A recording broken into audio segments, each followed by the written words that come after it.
ხო დღეს ჩვენ უნდა წავიკითხოთ იობის წიგნის 23 თავი. მოკლე თავია 17. აქ არის რამოდენიმე მუხლი, რომელზედაც გავამახვილებ ყურადღებას. თავიდან ბოლომდე წავიკითხავ და იმ რამოდენიმე მუხლზე, ან ერთ მუხლზე უფრო განსაკუთრებით, მე ცოტა გამახცოთ. მიუგო იობმა და უთხრა: დღესაც მწარე იქნება ჩემი სიტყვები, ჩემი სატანჯველი უფრო მძიმეა ვიდრე კონესა ჩემი. ნეტავი მაცოდინა, როგორ ვიპოვო იგი, როგორ მივიდე მის სამყოფელამდე. ანუ ღმერთია საუბარი. ახლა იობი ღმერთს მიმართავს და ღმერთს ესაუბრება, წინ დაუდგები ჩემს არჩევს. ამ მას მიმართავს რა თავის მეგობრებს თავისთავად, მაგრამ ვისთან მივიდეო, ანუ ღმერთთან მისვლაზე აქვს საუბარი რა. გავიგებდი მის საპასუხო სიტყვებს, მივხვდებოდი, რასაც მეთხოვდა მთელი ძალით, რომ დამიწყებდა დავას, არა, მომისმენდა მხოლოდ. იქ დაიწყება მართალი მის მხილებას. ზოგადად ახლა მართალს სადრო გავიგონებთ ჩვენ, ჭეშმარიტად მართალი და წმინდა ვინ არის? ღმერთი. ღმერთი. დანარჩენი ახლა პირობითად შეიძლება უწოდოთ ვიღაცა ადამიანს მართალი, იმიტომ რომ ღვთის წინაშე ჩვენ ყველა არასწორები ვართ, ასე ვთქვათ რა. ყველა ცოდვილები ვართ, ერთადერთი ვისაც შეიძლება ჭეშმარიტად მართალი კაცურ ბუნებაში ვეწოდებინა, ეს არის მხოლოდ იესო ქრისტე, რომელიც მოვიდა კაცური ბუნებით, როგორც კაცი დადიოდა, ჭეშმარიტი კაცი იყო, ის ხო ჭეშმარიტად მართალი. დანარჩენი ჩვენ ყველა ახლა ცოდვილი ადამიანები. ჩვენი რწმენა მართლმადიდებლურია, ანუ ჩვენ უნდა ვცდილობდეთ მართალთან, ღმერთთან, ნათელთან, უფალთან შეერთებას და უნდა შევეცადოთ და ჩვენი ცხოვრება სამართლიანად გამოდოთ. ამიტომ არის უმნიშვნელოვანესი სამართლიანობა და სამართლიანობის პრინციპის დაცვა არის ნიშანი ქრისტიანობის. დღეს ახლა ლიბერალებს უყვართ ხოლმე და მე ეს ლიბერალების გავლენით ზოგ-ზოგიერთ დატაცებული აქვს, რომ სიყვარული, ღმერთის რა თქმა უნდა, ღმერთის სიყვარული ჩვენ ბევრჯერ გვითქვია, მაგრამ ამასთან ერთად უნდა ვიცოდეთ, ღმერთი არის სამართლიანი რა. სამართლიანობა ზოგ-ზოგიერთ ადამიანს სიმკაცრე და სიმკაცრე გონია ახლა, ხო, როდესაც მაგალითად ეტყვი ახალგაზრდა ბიჭს, რომ ნუ დადიხარ შიშველი რა, უხერხული ახლა, ქუჩაში შველი დადიხარ, იქ შენი დედის ტოლა ხალხი დადის, ხო? იქ შენი შვილები, შენი დების და შიშველი დადიხარ ახლა, ხო არ არის ლამაზი ახლა რა. ეს უხალებს ლაპარაკობს შიშველი, მაგრამ კაცების დადიან შიშველი, ესეც არ შეიძლება.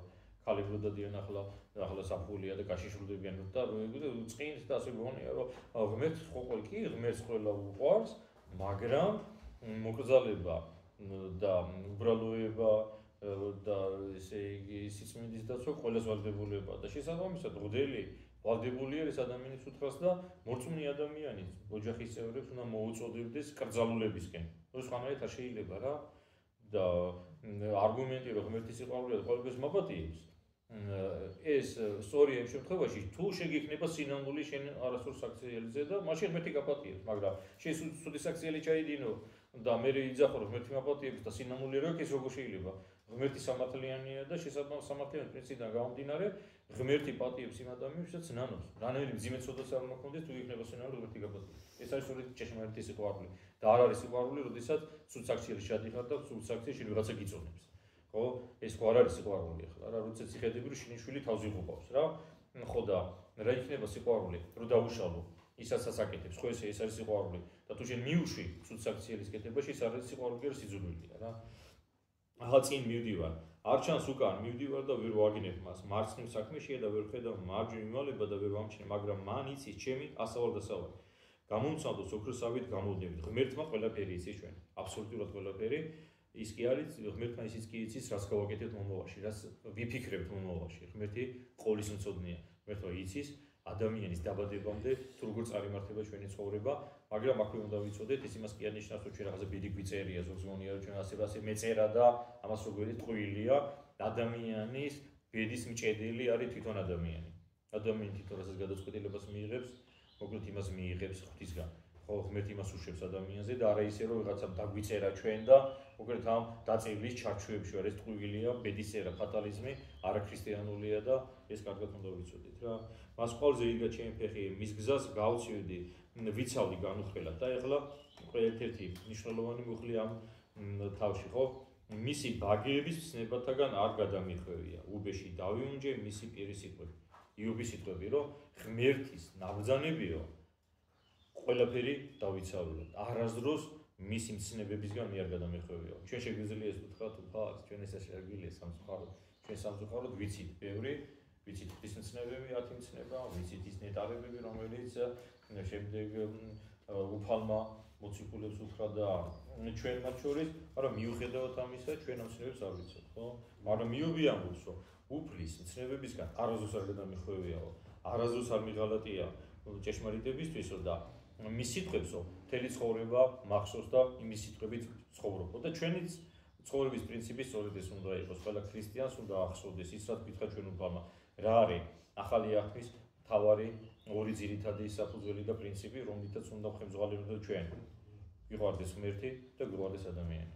ეს არის მთავარი პრინციპები, რომელიც ადამიანის ცხოვრების კრედო უნდა, ადამიანის ცხოვრების კრედო უნდა იყოს, ხო? ჩვენ უნდა გვიყვარდეს ღმერთი, მთელი გულით, მთელი სულით, მთელი გონებით და უნდა გვიყვარდეს ჩვენი მოყვასი, როგორც საკუთარი თავი. ხო და თუ ამ ცნებებს დაიცავ, მაშინ გამოხვალო შენ ქრისტიანი ვარ და ასე უნდა ვიცოდოთ, ასე უნდა ვიცხოვროთ და იობიც ამას ამბობს. მე ასე ვიყავია და ნამდვილად ასე იყო. თან ახლა იმ სიტყვებში და იმ წინადადებებში, რომელიც მე ახლა ზაგს წავიკითხე, რომელსაც ამბობდა იოდი, გარკვეულწილად გაოცებაც გამოშვივის ახლა, იმიტომ რომ მე ყველაფერს ამას ვაკეთებდი, მაგრამ ღმერთმაო, ჩემს ეს განსასწრელი დაუშავო რა და რატო ამბობს ამას? იობი ჩვეულებრივი ადამიანი იყო. ის ხო ხვდებოდა, რომ ღვთისმცნებებისთვის არ გადაუხვევია და მიუხედავად ამისა, ასეთი მძიმე განსასწრელი დაატეხა მას უფალმა და ამ განსასწრელში ის გაგვირებულია. მას ღმერთი წინაშე არასდროს არ უთქვია ცუდი. ხო, რაც ჩვენ წავიკითხეთ, არ დაუკვედრებია და ასე შემდეგ, მაგრამ ის ფიქრობს, რომ რატო მოხდა ეს. და ჩვენ ცხოვრებაშიც არის ხოლმე მომენტები, როდესაც კითხავს დასვორფონე რა, რატო უფალო, ხო? და ამ კითხვაზე პასუხი როცა თუ გვინდა რომ ვიპოვოთ, ვის უნდა მიმართოთ, ისე ღმერთს უნდა მიმართოთ რა. ჩვენ კი მიმართავთ ღმერთს. ღმერთი ჩვენ კი უპასუხობს, მაგრამ იმის გამო რომ ჩვენი სულიერი სასმენელი არის დახშული ჩვენი ცოდვებისგან, ვერ ვგებულობთ უფლისგან პასუხს ჩვენ ვერ ვგებულობთ სამწუხაროდ და იცოდეთ რომ ღმერთი უპასუხოდ ადამიანს არასდროს არ ყვევს. ესეც კარგად გვახსოვდეს, თუ ჩვენ ვერ გვესმის, ვერ ვგებულობ, იცოდეთ რომ ეს ღმერთმა კი არ დატოვა უპასუხო ჩვენი რაღაცა კითხვები და ჩვენი თხოვა. უბრალოდ ჩვენ ვერ ვგებულობთ. ეს არის და უნდა ვიცოდოთ რომ მოკლედ